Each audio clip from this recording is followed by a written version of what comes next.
इस्तीफा गवर्नर साहब ने स्वीकार कर लिया। जो आला कमान है उनका अपना फैसला है और इस फैसले को देखते हुए हम उनको स्वीकार करते हैं। हम इस घटनाक्रम पे नजर बनाए हुए हैं। हर वर्ग इस सरकार से नाराज है, निराश है। हरियाणा में बदलाव तय है। 2024 के लोकसभा चुनाव के लिए साम दाम दंड और भेद की राजनीति जारी है और इस रणनीति में बीजेपी सबसे आगे नजर आ रही है। विरोधियों को कैसे चित करना है, 400 प्लस का एजेंडा कैसे सेट करना है, इस पर बीजेपी का पूरा जोर है। और इसी कड़ी में आज हरियाणा में बड़ा खेला हो गया। क्या खट्टर का इस्तीफा किसी रणनीति का हिस्सा है? इसी पर हम बात करेंगे, इसी सवाल का जवाब जानेंगे। इसके लिए हमारे वरिष्ठ सहयोगी भी हमारे साथ जुड़ रहे हैं, उनके पास मैं आपको लिए चलूंगा। अंकित गुप्ता मेरे साथ मौजूद हैं, आप देख सकते हैं इस वक्त आपको स्क्रीन पर नजर आ रहे हैं। और नीरज पांडे भी दिल्ली से हमारे साथ जुड़े हुए हैं और लगातार आपके लिए वो बड़ी खबरें ढूंढ रहे हैं। देखिए मोबाइल में उनके पास लगता है कुछ इंफॉर्मेशन आ रही है, आगे हम पहुंचाएंगे आप तक। लेकिन सबसे पहले अभी की बड़ी खबर आपको बता दें। बड़ी खबर ये, दरअसल जिस तरीके का डेवलपमेंट हरियाणा में देखने को मिला है उसी से ये जुड़ी खबर है। एबीपी न्यूज की खबर पर मुहर लग गई। हरियाणा के नए सीएम होंगे नायब सिंह सैनी और अब से बस कुछ ही देर के बाद शाम 5 बजे सीएम पद की वो शपथ लेने वाले हैं। विधायक दल की बैठक में आज ये इस पर मुहर लगी। खट्टर ने नायब सिंह के नाम का प्रस्ताव रखा। हरियाणा बीजेपी के अध्यक्ष हैं दरअसल नायब सिंह सैनी, सूबे के नए मुखिया, नए मुख्यमंत्री। तो हरियाणा से इस वक्त की बड़ी खबर। मंत्रिमंडल में बदलाव होगा, कुछ चेहरे बदलेगा। ये देखिए, ये मुख्यमंत्री जी जो अब शपथ लेंगे उनका एकाधिकार है, वो किसको मंत्रिमंडल में रखें, किसके साथ टीम का, अपनी टीम बनाने का उनका अधिकार है और वो पार्टी की सलाह से ही बनाएंगे। ये एक सेकंड स्टेप है। अभी पहला स्टेप ये था, विधायक दल की बैठक हुई जो आपके सामने। तो हरियाणा के नए मुख्यमंत्री नायब सिंह सैनी, जाहिर तौर पर आपके जहन में भी सवाल चल रहा होगा नायब सिंह सैनी हैं कौन। मैं आपको उनके बारे में बताता हूं, पूरा परिचय उनके सामने हम रखते हैं। बीजेपी के प्रदेश अध्यक्ष फिलहाल वहां पर हैं वो हरियाणा में, अब तो मुख्यमंत्री भी हैं। ओबीसी समुदाय से ताल्लुक रखते हैं, ओबीसी तबके से आते हैं। कुरुक्षेत्र से बीजेपी के सांसद हैं, यानी वर्तमान में मेंबर ऑफ पार्लियामेंट, और खट्टर के बहुत करीबी माने जाते हैं। यह भी बड़ा अहम है कि जो खट्टर अब सीएम नहीं रहे उनके करीबी माने जाते हैं। संगठन में काम करने का लंबा अनुभव रहा है, अलग अलग पदों पर अपनी सेवाएं दे चुके हैं, संगठन के लिए लंबे वक्त से काम करते रहे हैं। आइए सीधे मैं अब आपको लिए चलता हूं। मैं अंकित गुप्ता इस वक्त मेरे साथ जुड़ गए हैं। अंकित, सवाल अब यह खड़ा होता है, ये जो परिवर्तन हुआ इसके पीछे की वजह क्या नजर आ रही है? अचानक से जो ये बदलाव हो गया। अखिलेश, इसके लिए 2 मिनट का वक्त चाहूंगा। ये असल में इसकी शुरुआत हुई है, अभी अचानक नहीं हुआ। 1 हफ्ते पहले इसकी शुरुआत हुई थी। बीजेपी के केंद्रीय नेतृत्व के बीच में एक बैठक हुई और उसमें चर्चा इस बात पर हुई कि हरियाणा के हालात क्या हैं। वहां पर एक रिपोर्ट लाई गई जिसमें यह बताया गया कि हरियाणा का जो जाट है वो मनोहर लाल खट्टर के साथ में नहीं है और इसके चलते अगर मनोहर लाल खट्टर जो है कंटिन्यू करते हैं तो मुमकिन है कि वो जो जाट है वो एकजुट हो जाए और वो कांग्रेस के पक्ष में चला जाए और उसका नतीजा क्या होता, बीजेपी को खामियाजा उठाना पड़ता चुनावों के दौरान। तो वहीं से इसकी रणनीति बननी शुरू हुई और फिर यह तय किया गया कि मनोहर लाल खट्टर की जगह किसी और को जिम्मेदारी दी जाए। दिलचस्प कल रात में हुआ। कल जो है जैसे हमारे पास सूत्रों से जानकारी आ रही है कि देर शाम के आसपास अर्जुन मुंडा और तरुण चुग से कहा गया कि आपको चंडीगढ़ जाना है, वहां विधायक दल की बैठक है। वहां पर जब वो लोग पहुंचते तो उनसे कहा गया कि मुख्यमंत्री जो है एक नया चुना जाएगा। तो इस तरीके से घटनाक्रम आगे बढ़ा है और सबसे महत्वपूर्ण क्या है, ये जो नायब सिंह सैनी का नाम है ये मनोहर लाल खट्टर की सहमति से जो है तय किया गया है। ऐसा नहीं है कि कुछ भी जो है अचानक ये नाम तय कर दिया गया है। तो उसको लेकर भी जो बाकायदा चर्चा की गई है बीजेपी के आला नेतृत्व के द्वारा मनोहर लाल खट्टर से और अब उनका नाम सामने आया है। खट्टर के इस्तीफे की कई वजह सामने आ रही हैं। समझिए जो तमाम कयास लगाए जा रहे हैं, जो जानकारी अंदर खाने से सामने आ रही है। पहली वजह के तौर पर देखा जा रहा है कि बीजेपी की रणनीति लोकसभा चुनाव में जाट वोट को बांटना, यानी कि जाट वोटों का जो है वो अलग अलग हो जाएं, अलग अलग पार्टियों के पास जाएं। लोकसभा चुनाव में अगर ऐसा होता है तो बीजेपी को इसका सीधे फायदा होगा। लोकसभा चुनाव में लड़ेंगे खट्टर, करनाल से लोकसभा चुनाव वो लड़ सकते हैं, इस तरीके की जानकारी भी निकलकर सामने आ रही है। आइए मैं आपको लिए चलता हूं अब नीरज पांडे के पास। नीरज, ये बड़ा महत्वपूर्ण हो जाता है, जो बात मैं अंकित से भी पूछ रहा था, कल तो प्रधानमंत्री के साथ जब खट्टर जी थे और जब वो हाईवे का एक्सप्रेसवे का उद्घाटन हो रहा था, तब प्रधानमंत्री कह रहे थे कि एक वक्त था हम लोग एक साथ एक दरी पर सोया करते थे, उनकी मोटरसाइकिल के पीछे में बैठ जाया करता था। यानी शायद खट्टर को तब तक एहसास नहीं था कि ये सब कुछ होने वाला है, हुआ अचानक से है। लेकिन वजह क्या क्या दिख रही हैं? देखिए, वजह कई हैं, वजह एक नहीं है। अखिलेश, मैं बता दूं कि पिछले 3 साल से लगातार इस बात की चर्चा हो रही थी कंटिन्यू कि आज खट्टर हट रहे हैं, कल खट्टर हट रहे हैं, और ये वजह एक नहीं है। वजह है एंटी इनकम्बेंसी। आप पार्टी में बड़े नेता बने, दूसरी बार भाजपा ने आपको मुख्यमंत्री बनाया, लेकिन आप विश्वास हासिल कर पाने में नाकाम रहे। आप जो है जाटों का विश्वास हासिल नहीं कर पाए, आप ओबीसी में उस तरह से मैसेज नहीं दे पाए जैसे देना चाहिए था। आप जो है जो अपर कास्ट का फॉरवर्ड क्लास का जो वोट बैंक था उस पर उसकी पकड़ नहीं बना पाए।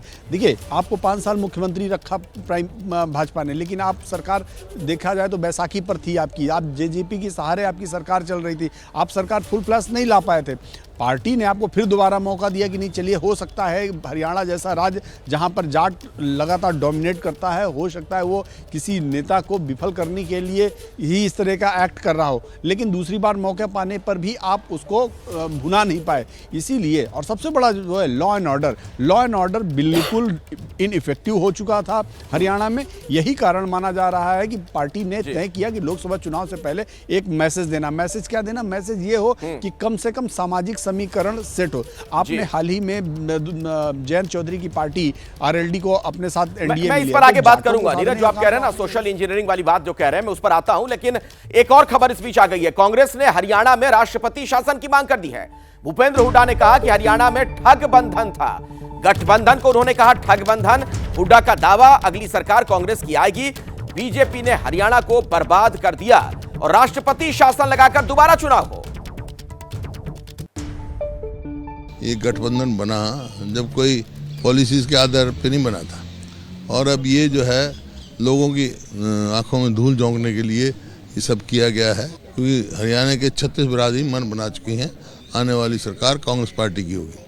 आपने प्रेस कॉन्फ्रेंस में राष्ट्रपति शासन लगाए जाने की मांग की हरियाणा में, इसकी क्या वजह? क्योंकि मॉरल अथॉरिटी लूज कर चुकी है शासन करने का।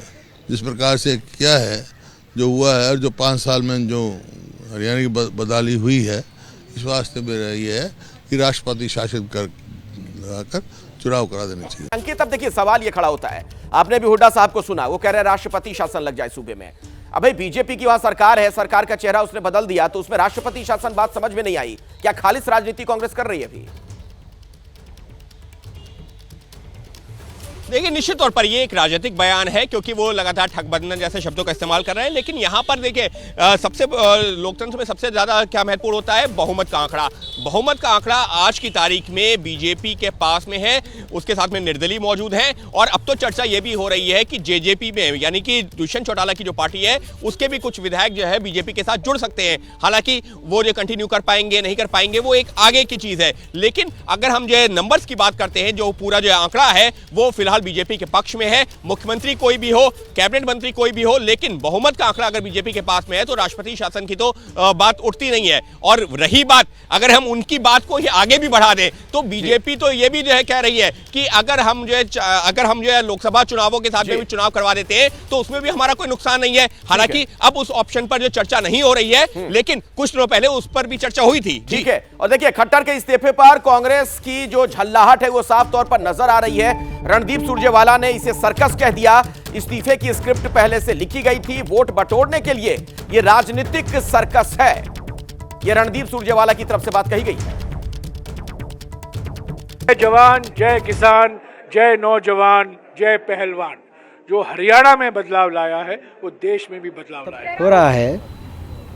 वो हरियाणा के जन भावना के दबाव में हो रहा है, और हरियाणा की जन भावना, जनता ने मन परिवर्तन का बना लिया है। उनकी पदोन्नति हुई है, हरियाणा के मुख्यमंत्री का उनको पद मिला है। मेरी उनको बहुत बहुत शुभकामनाएं।